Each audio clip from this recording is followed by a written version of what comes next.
Wahyu 3 ayat. Saya lupa.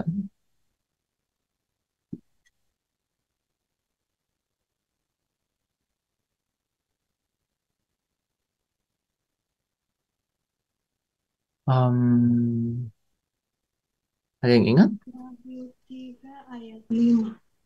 Iya. 3 ayat 5. Hampir saya ketik, tapi saya nggak percaya diri. Terus saya bukalah.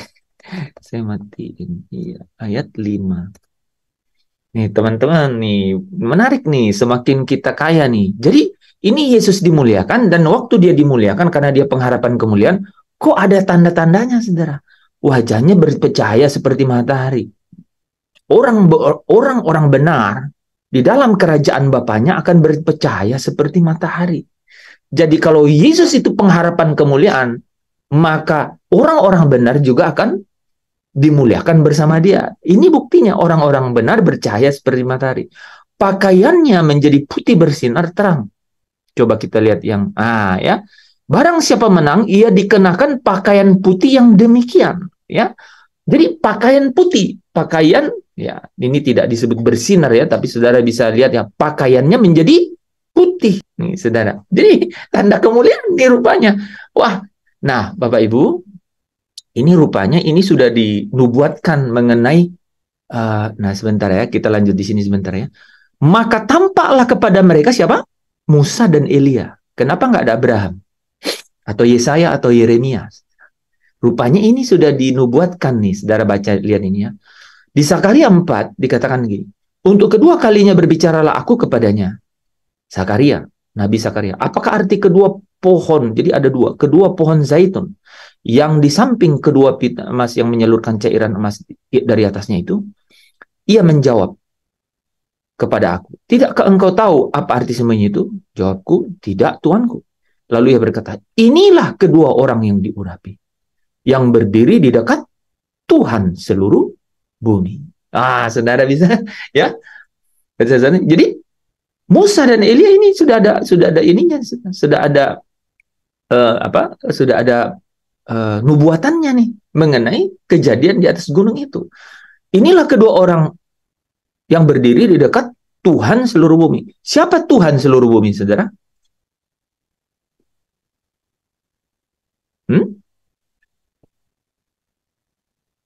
Yesus. Yesus, betul. Di mana? 1 Korintus 8 ayat 6.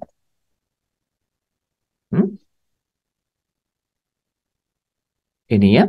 Nih ya. Dan satu Tuhan saja, yaitu Kristus Yesus, ya. Oke, jadi Kristus ini pengharapan akan kemuliaan itu sungguh-sungguh, ya. Nah, saudara, kalau kita bisa lihat, saya hilangin beberapa ini ya yang di atas nih. Ini sudah ya, supaya yang di bawah itu nggak terlalu ini. Nah, ini ya. Oke ya. Nah, bagaimana Yesus kok bisa menjadi dimuliakan di atas gunung itu, mukanya bercahaya? Rupanya nih, saudara, kalau baca nih, ia itu memang adalah cahaya kemuliaan Allah. Dia adalah cahaya kemuliaan Allah. Mukanya bercahaya seperti matahari. Ya. Terus di 2 Korintus 4 ayat 6. Supaya kita beroleh terang dari pengetahuan tentang kemuliaan Allah. Tentang kemuliaan Allah. Apa itu? Yang nampak pada wajah Kristus. Menarik ya, Pak Tadus? Itu loh, saudara. Kristus. Ya, Kristus itu pengharapan kemuliaan. Bahkan ingat ya. Nah, ini yang saya mau sampaikan malam ini. Bahkan sebelum Yesus naik ke surga. Yesus sebelum naik ke surga, wajahnya sudah bercahaya seperti matahari. Artinya dia udah menampakkan wajahnya sudah menjadi cahaya kemuliaan Allah itu. Jadi Bapak Ibu, saudara dan saya, kalau hidupmu menggenapi firman-Nya, maka wajahmu juga bisa memancarkan cahaya kemuliaan Allah. Amin, amin. Tinggal memang nanti ada satu fase terakhir, yaitu apa? Tubuh kemuliaan ini diganti dengan tubuh yang mulia. Mari kita baca ayat terakhir ya. Filipi pasal 1, Filipi pasal 3 ayat 20 dan 21. Ayat 20, 21, 1 Yohanes 3 ayat 2.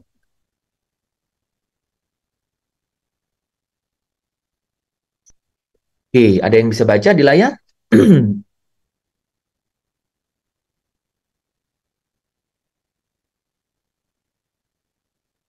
Filipi 3 ayat 20 dan 21.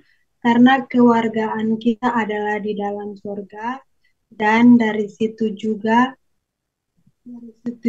kita menantikan Tuhan Yesus Kristus sebagai juru selamat yang akan mengubah tubuh kita yang hina ini sehingga serupa dengan tubuhnya yang mulia menurut kuasanya yang dapat menaklukkan segala sesuatu kepada dirinya. Amin. Coba lihat ya, menarik nggak ya? Jadi saudara, kita ini menantikan Tuhan Yesus. Ya, tadi kan kita menantikan, jadi hanya harimu Tuhan. Apa yang saudara nanti? Kan gitu dong, harus jelas kan?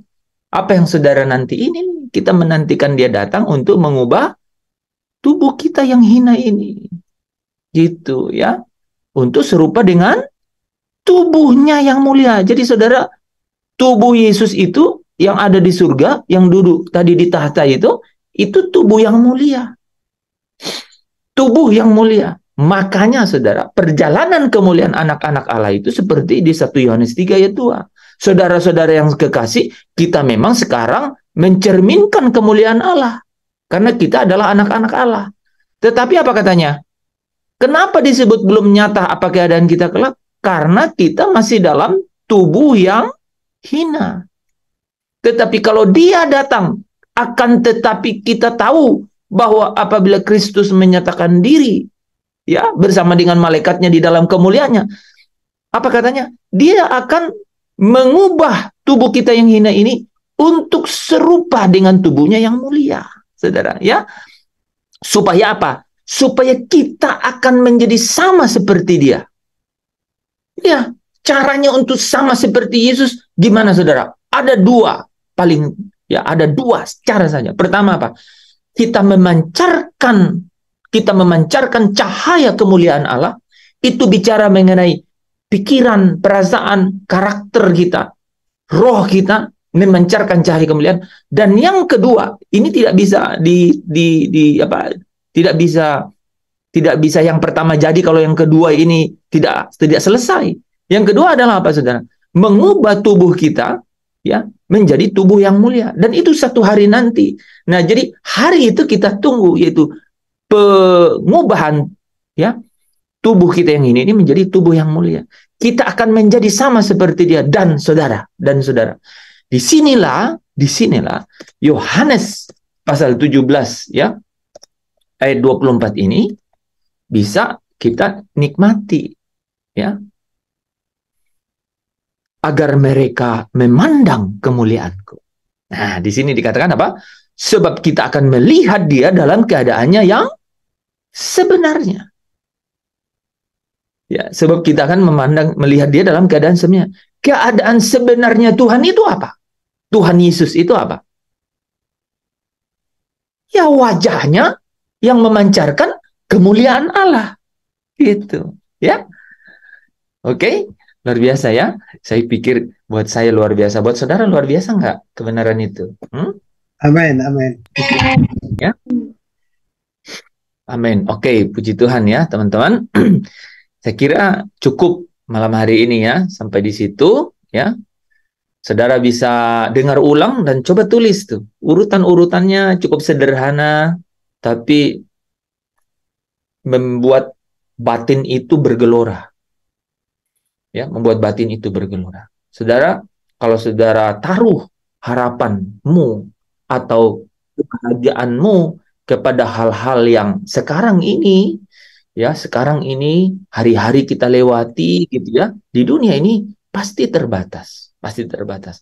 Tapi percayalah, ada energi ilahi. Ini nanti saya akan jelasin tuh. Ada energi ilahi, yaitu esensi keberadaan Allah di alam semesta ini dengan kekuatan ilahinya itu yang disebut di Efesus 1 itu dengan kekuatan kuasanya, di mana kekuatan kuasanya ini membangkitkan Yesus dari kematian. Itu tuh hadir di tengah-tengah dunia ini. Jadi apa? Jadi tidak hanya nanti, di sini esensi itu hadir. Dan esensi yang hadir ini luar biasa. Ini yang akan membawa dan dan melabuhkan pengharapan kita itu dan dan gelora gairah hidup kita ini itu kepada kemuliaan itu. Itu karena apa? Karena di tengah-tengah dunia ini ada energi ilahi itu. Ada kekuatan kuasanya itu hadir di sini. Ada hikmatnya hadir di sini. Ada pengetahuan dan perkataannya yang hadir di sini. Yang membuat kita apa? Semakin teguh, semakin dikuatkan, ditopang dan kemudian apa tadi? Ya, dilengkapi, ya. Ini sering. Jadi kita dilengkapi, diteguhkan, dikuatkan, dikokohkan. Ya. Ini nih, teman-teman. Ini ada hadir di sini. So don't worry, be happy, but not happy because whatever you see in this world. Jadi tidak bahagia karena apa yang kau lihat dengan mata jasmaninya. No. Kamu bahagia karena apa yang kamu bisa terawang jauh dengan mata rohani dan batinmu. Yaitu hal-hal yang, apa saudara? Yang tidak sementara. Itu yang harus membuat kau bahagia. Ya. Saat ku pulang menghadap Bapa, hanya Engkau yang ku miliki, membuat hatiku, kehausan jiwaku, dapat ku memandang wajahmu. Jadi nggak ada yang lain. Coba catat lagi lagu itu nanti, bagus tuh. Teman-teman yang lain coba nyanyiin lagu itu menarik loh. Menarik sekali menurut saya. Dalam syair-syair lagu itu benar-benar tersimpulkan gitu ya, memuat makna yang sangat bernilai ya, yang sangat bernilai mengenai apa yang terutama dalam hidup saya dan saudara gitu ya. Ya, bahkan menarik sekali tuh disimpulkan, saat ku pulang ku tak punya yang lain, hanya engkau yang ku miliki. Coba saat ku pulang ku tak punya yang lain, hanya engkau yang ku miliki. Apa yang saudara punya, saudara harus lepaskan. Supaya kau bisa berkata nih di depan dia,